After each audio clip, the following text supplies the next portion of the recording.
নমস্কার বন্ধুরা, ডেমোক্রেসির দুইটি শক্তিশালী স্তম্ভ ভারত এবং আমেরিকা। যেখানে ভারত হলো বিশ্বের সবচেয়ে বড় ডেমোক্রেসি, সেখানে আমেরিকা হলো বিশ্বের সবচেয়ে পুরনো ডেমোক্রেসি। কিন্তু এই দুই ডেমোক্রেটিক মহাশক্তি একজন অন্যজনের ওপর কখনো ভরসা বা বিশ্বাস অর্জন করতে পারেনি। আর এই অবিশ্বাসের পেছনে যদি কেউ দায়ী থাকে, সে হলো আমেরিকা। শুরু থেকেই আমেরিকা কখনোই ভারতকে সাপোর্ট করেনি, অথচ ডেমোক্রেসির দোহাই দিয়ে ডেমোক্রেসিকে বারবার ধর্ষণ করা পাকিস্তানকে ভারতের বিরুদ্ধে সবসময় সাপোর্ট করে আসছে আমেরিকা। তাই তো বাধ্য হয়েই ভারতকে রাশিয়ার সাথে ক্লোজনেস বাড়ানো লেগেছিল। এরপর সময় বদলাতে থাকে আর ভারতের গুরুত্ব অনুভব করা শুরু করে আমেরিকা। তাই আমেরিকা ভারতের দিকে বন্ধুত্বের হাত বাড়াতে শুরু করে। কিন্তু ততদিন পর্যন্ত ভারতের মন ও মস্তিষ্কে একটি বিষয় গেঁথে গেছে যে আমেরিকাকে কখনোই বিশ্বাস করা যায় না। আর আজ আমেরিকার রাষ্ট্রপতি ডোনাল্ড ট্রাম্প এমন এক সিদ্ধান্ত নিয়েছেন যা ভারতের চোখে আমেরিকার এই অবিশ্বাসী চেহারাকে বদলে সত্যিকার অর্থে বন্ধুত্বের নতুন এক ইতিহাস রচনা করে দিয়েছে। যে আমেরিকা নিজের স্বভাবের দোষে ভারতের সামনে অবিশ্বাসের পাত্রে পরিণত হয়েছিল, সেই আমেরিকাই তাদের ভুল শুধরিয়ে নতুন এক বিশ্বাসী ও ভরসার সম্পর্ক তৈরি করতে চলেছে ভারতের সাথে। সম্পূর্ণ বিষয়টি বিস্তারভাবে জানানোর আগে একটাই অনুরোধ, চ্যানেলটি সাবস্ক্রাইব করে বেল আইকনটি প্রেস করবেন। তো চলুন শুরু করি। সালটি ছিল 2008। পরমাণু পরীক্ষা করার পর আমেরিকা ভারতের ওপর যত প্রকার নিষেধাজ্ঞা লাগিয়েছিল তা সবই খারিজ করে দিয়েছিল এই সালে। সাথে সাথে আমেরিকা ভারতের সাথে ইন্ডো ইউএস নিউক্লিয়ার ডিল নামের এক পরমাণু সন্ধি করেছিল। ওই সময় আমেরিকার প্রেসিডেন্ট ছিল জর্জ ডাব্লিউ বুশ এবং ভারতের প্রধানমন্ত্রীর পদে ছিলেন মনমোহন সিং। ভারত সরকার আমেরিকার সাথে ওই ডিল করতে রাজি থাকলেও ভারতের কমিউনিস্ট ইকোসিস্টেম ওই ডিলের বিপক্ষে দাঁড়িয়ে গিয়েছিল।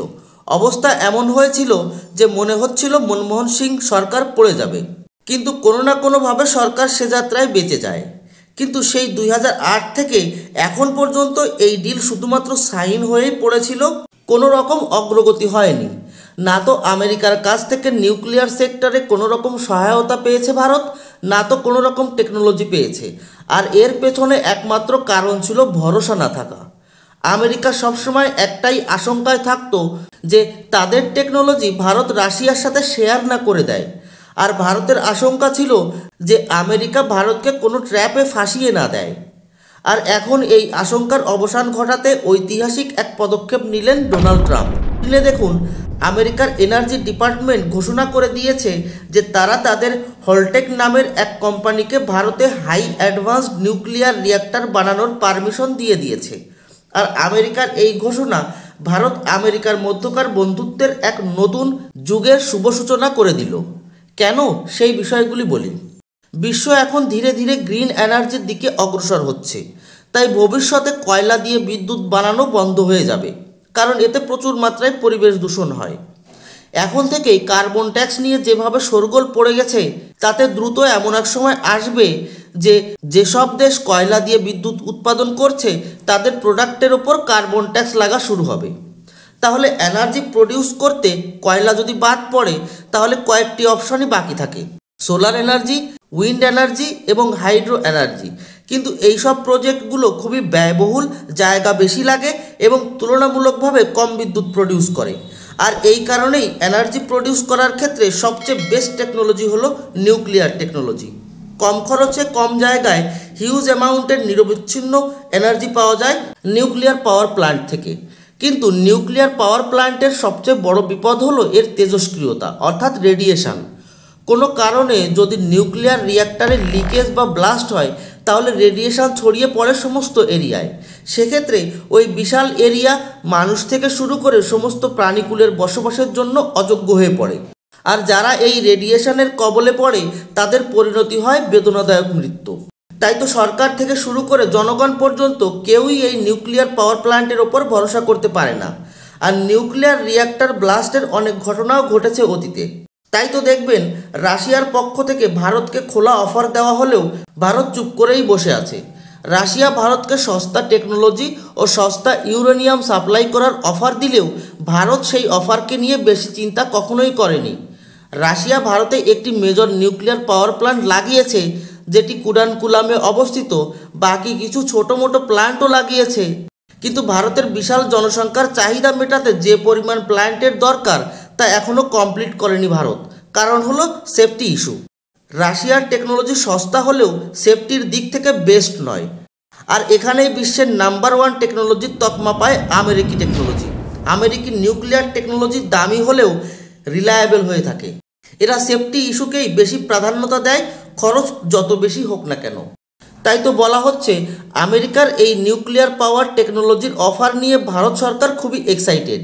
শুধু যে অফার এসছে তা নয়, আমেরিকার হলটেক কোম্পানি ভারতের টাটা অথবা এল&টি কোম্পানির সাথে মিলে দ্রুত নিউক্লিয়ার পাওয়ার প্ল্যান্ট তৈরি করতে কাজ শুরু করে চলেছে। আর এই পদক্ষেপ আমেরিকা দ্বারা ভারতকে দেওয়া এ যাবৎকালের সবচেয়ে বড় উপহার হতে চলেছে। কারণ বিশ্বের সবচেয়ে জটিল এবং এলিট টেকনোলজির মধ্যে অন্যতম হলো এই নিউক্লিয়ার টেকনোলজি। ডোনাল্ড ট্রাম্প ভারতকে এই টেকনোলজি দেওয়ার মাধ্যমে ভারত সহ পুরো বিশ্বের সামনে এটাই প্রমাণ করতে চাইছেন যে টেকনোলজি আমেরিকা তার কাছের বন্ধু রাষ্ট্রগুলোকেও দেয়নি, সেই এলিট টেকনোলজি এখন ভারতকে দিয়েছে। অর্থাৎ আমেরিকা ভারতকে বিশ্বাস করা শুরু করেছে। আর ভারত যেন আমেরিকা ভারতের মধ্যকার এই নতুন বন্ধুত্বকে বিশ্বাসের সাথে দেখতে শুরু করে। আপনাদের অবশ্যই মনে আছে ডোনাল্ড ট্রাম্প তার প্রথম রাষ্ট্রপতি কার্যকালে ভারত আমেরিকা বন্ধুত্বকে অনেকটাই প্রগাঢ় করতে সক্ষম হয়েছিলেন। কিন্তু তারপরেই জো বাইডেন আসেন ক্ষমতায়। আর জো বাইডেনের ভারত বিরোধী নীতির জন্য আমেরিকা ভারতের বিশ্বাসের জায়গা আবারও শেষ হয়ে যায়। তাই তো এবার ডোনাল্ড ট্রাম্প ভারত আমেরিকা সম্পর্ককে এমন এক বন্ধনে বাঁধতে চাইছেন যেটিকে এর পরবর্তী কোনো সরকার এসে যেন চাইলেও ভাঙতে না পারে। ট্রাম্প ভারত এবং ভারতীয়দের এই ভরসা দিতে চাইছেন যে ভবিষ্যতে আমেরিকায় যে সরকারই আসুক না কেন আপনাদের অর্থাৎ ভারত এবং ভারতীয়দের কোনো প্রকার ধোঁকা দিতে পারবে না। তাই তো দেখবেন আগামী সময়ে আমেরিকা আরও অনেক এলিট টেকনোলজি ভারতকে দিতে পিছু পা হবে না। আর এর একটি আভাসও পাওয়া যাচ্ছে। যেমন ধরুন তেজসের জন্য F404 ইঞ্জিন ডেলিভারি দেওয়া শুরু করেছে আমেরিকা। 2030 সাল নাগাদ ভারত ইউএস ট্রেড 300 বিলিয়নে পৌঁছানোর লক্ষ্যমাত্রা রাখা হয়েছে। জিওপলিটিক্স এবং ইন্টেলিজেন্সের ক্ষেত্রে আমেরিকা ভারতের ইচ্ছাকে প্রাধান্যতা দিচ্ছে। তবে রেসিপ্রোকাল ট্যারিফ নিয়ে অনেকেই প্রশ্ন উঠাতে পারেন, তো তাদেরকে আমাদের বিদেশমন্ত্রী এস জয়শঙ্করের একটি বক্তব্য মনে করিয়ে দিই। ট্যারিফের প্রশ্নের উত্তরে এস জয়শঙ্কর বলেছিলেন, শুধু ট্যারিফটাই দেখছেন, কিন্তু ট্রাম্পের যে ওভারঅল ভিউ পয়েন্ট রয়েছে সেটি ভারতের বিদেশ নীতিকে শ্যুট করে। ভারত যেভাবে যা করতে চায় সেটিকে শ্যুট করে। যাই হোক, ভারত এবং আমেরিকার মধ্যকার এই বৃদ্ধি পাওয়া বিশ্বাস নিয়ে আপনারা কি ভাবছেন? আপনাদের কি মনে হয়, আমেরিকাকে কি ভরসা করা যায়? কমেন্ট করে জানাবেন। ধন্যবাদ। জয় হিন্দ।